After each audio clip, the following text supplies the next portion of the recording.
எங்கள் பூனையை பார்த்தீங்களா, பிரிட்ஜுக்கு முன்னாலே காவலுக்கு இருக்குது.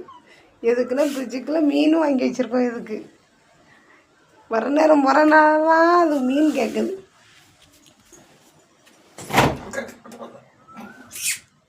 டேய் என்ன வேணும்?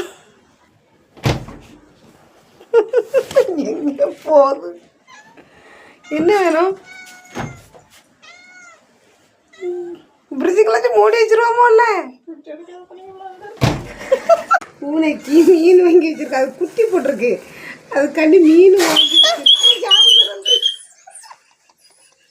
கட் பண்ணிட்டீங்களா? டாமுங்க வா. ஏலே கொலவை பசியில் இருக்கு. போட்டுருந்தானே போட்டு